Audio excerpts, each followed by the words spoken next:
welcome back to the reading of the Poem of the Man God, written by Maria Valtorta, Volume 3, Chapter 359, Part 1, Rose of Jericho, 14th December 1945. The plain on the eastern bank of the Jordan is like a lagoon because of the continuous rain, particularly where Jesus and the apostles are just now. They have just crossed a torrent that flows down from a narrow gorge in the nearby hills, which seem to form a cyclopean dam, from north to south, along the Jordan, interrupted now and again by narrow valleys in which torrents inevitably flow. It looks as if God had placed there a range of hills, shaped like a huge scallop edge, as a contour to the large Jordan Valley. I would say that it is a rather monotonous scallop edging, and its projections, aspects, and distances are so much alike.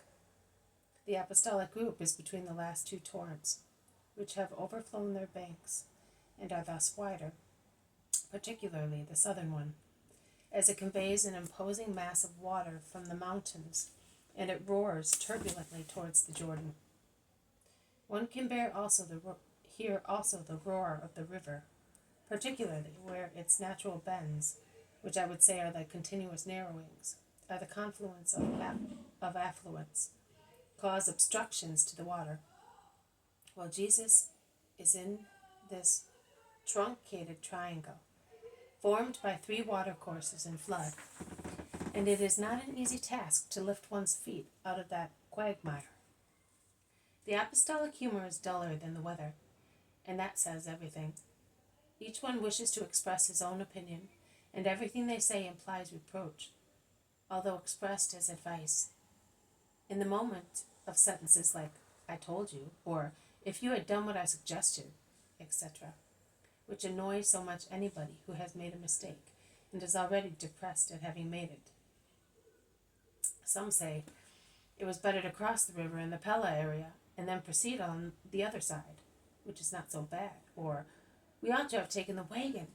We wanted to be clever, and some remark, if we had stayed up on the mountains, there would not have been all this mud.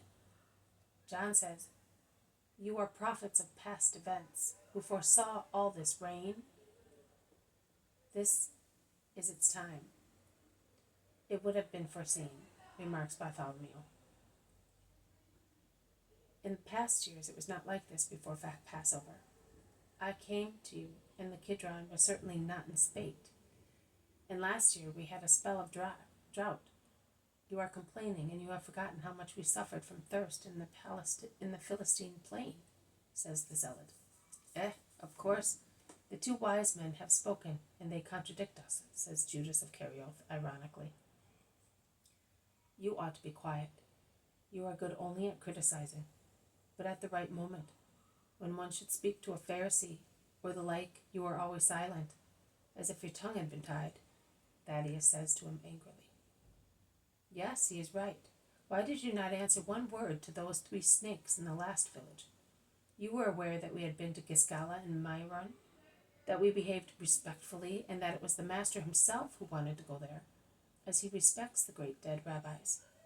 But you did not say anything. You know how he expects us to respect the law and priests, but you did not say one word.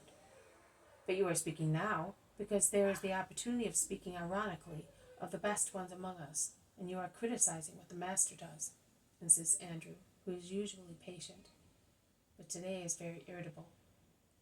Will you be quiet? Judas is wrong. He who is the friend of many, too many Samaritans. Me? Who are they? Mention their names if you can. Yes, my dear, all the Pharisees, Sadducees, and powerful people of whose friendship you brag so much, and who certainly know you. They never greet me, but they greet you. You are jealous, but I am one of the temple, you are not. Thanks be to God. I am a fisherman, yes, and I am proud of it.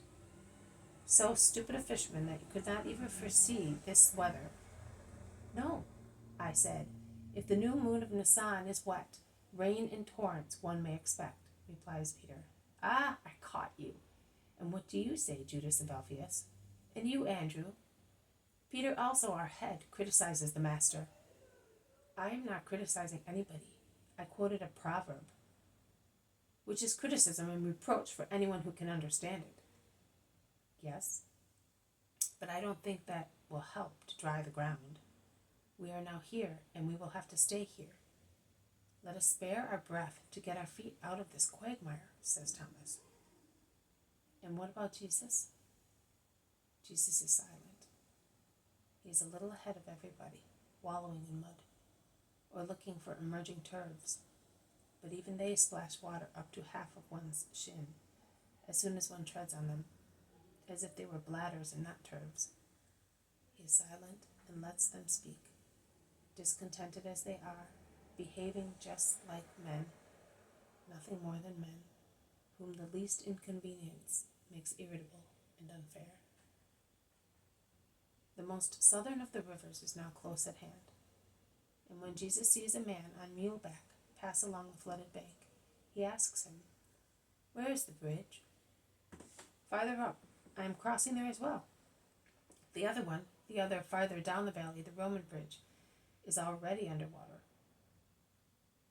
They all grumble again in chorus, but they hasten to follow the man who is speaking to Jesus.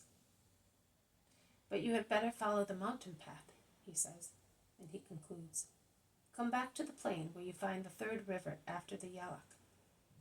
You will then be near the ford, but make haste, don't stop, because the river is swelling hourly." What a terrible season. Frost first, then rain, and so heavy. It's a punishment of God, but it is just. When we do not stone the blasphemers of the law, God punishes us, and we have many of them. You are a Galilean, are you not? So you will know the one from Nazareth, whom good people are now leaving because he is the cause of all troubles. His words attract thunderbolts, such punishments.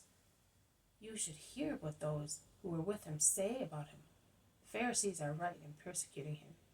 He must be a great robber, and he must frighten people as if he were Beelzebub. I wanted to go and hear him, because previously they spoke so highly of him, but it was the men of his gang who spoke so, people without scruples like him. Good people are now abandoning him, and quite rightly.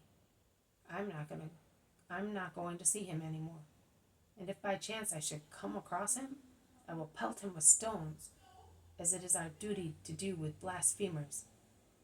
Stone me then. I am Jesus of Nazareth. I'm not running away, neither will I curse you. I have come to redeem the world by shedding my blood.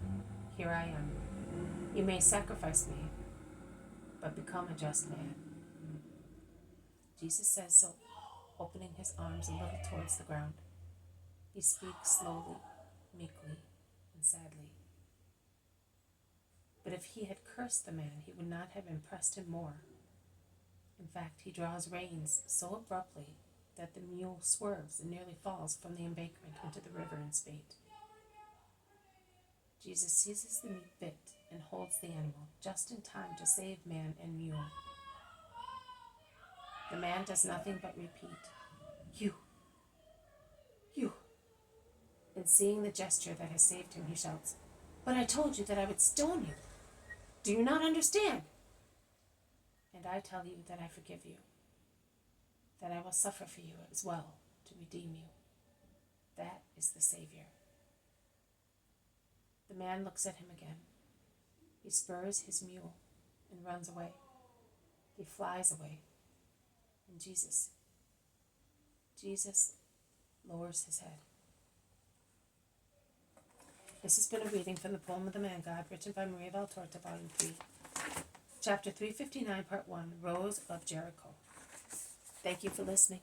I will see you tomorrow. May God bless you, and may peace be with you.